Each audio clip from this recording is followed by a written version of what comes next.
into the world of music, and here again is a story of achievement. It was in Ireland, and on the concert platform, that a new star rose in the musical firmament. A star destined for fame wherever the ballad, oratorio, or opera was loved. Tonight, he broadcasts from the BBC studios for the first time. 35 years ago, he made his first appearance, an unknown Irish lad singing the snowy-breasted pearl at the Festival of Song, the Feis in Dublin.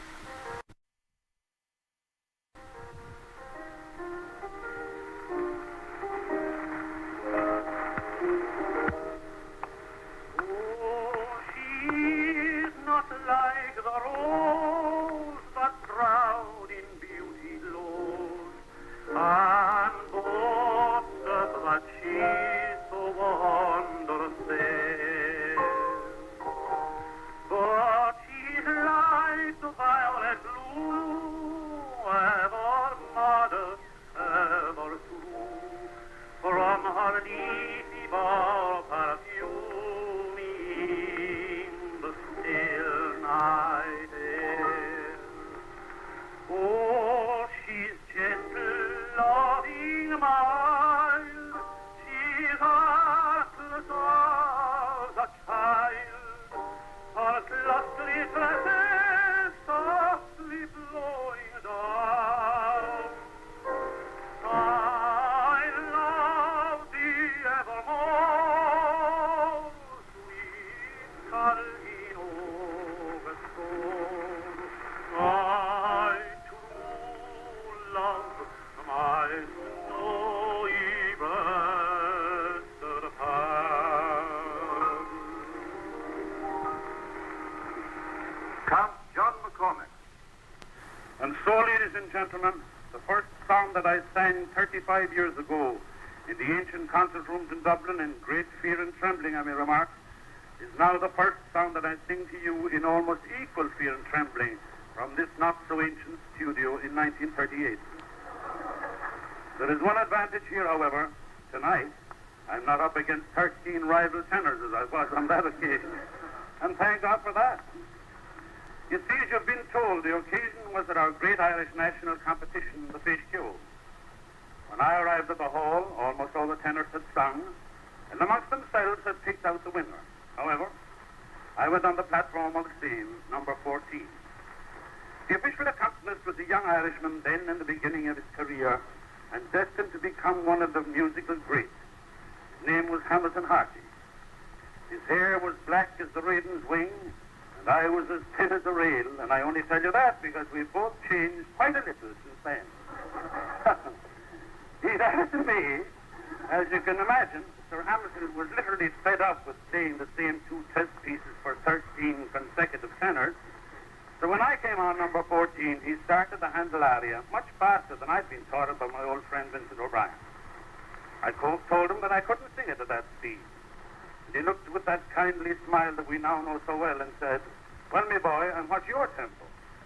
In any event, I sang my pieces, the audience applauded, and Maestro Denza, in making the award, said, "I don't have to tell you who the winner is, as you yourselves have chosen him." And I didn't know till afterwards that no other tenor had been applauded. And how did this affect your career? Had you intended to be a professional singer? Well, my father, I think, intended me to be a civil servant or something like that. But it was really his own fault if I did take up music as a profession. For I don't remember a day when we didn't sing together in our home in Athlone. My father and my dear mother and all of us children. 10 days ago, Count John McCormack made his farewell appearance at the Royal Albert Hall, London. And here is someone who was present at that concert. Well, my very dear old friend, Gertie Miller. So you came to see me take my last curtain? Yes, and I came a long way, too. All the way from North Wales. Well, many and many's the time I've come a long way to see you. Take a half dozen curtains at a first as well as a last night at the Gertie. Well, now we're quits. Will you forgive me a personal question and tell us how much you were getting 35 years ago when your name was blazing forth at the Gertie? How much do you think? Well, judging by what the stars get nowadays, you ought to have had at least £500 a week. £5 a week. Oh, nonsense, that's amazing. Now tell me, John, what were you earning?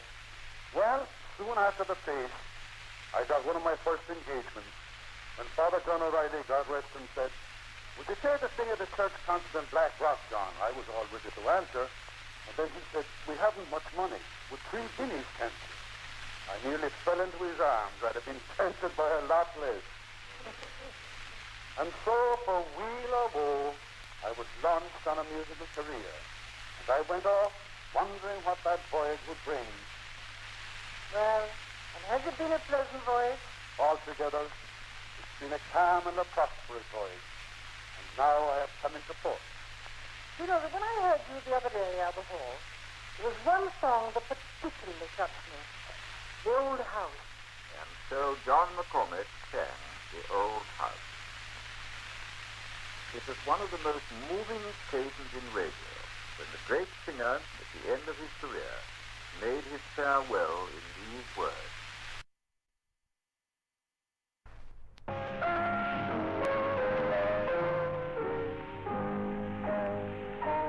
Lonely I wander through scenes of my childhood.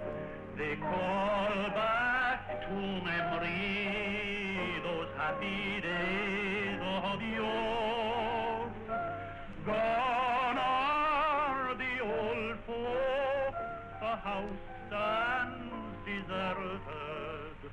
No light in the windows, no welcome at the door.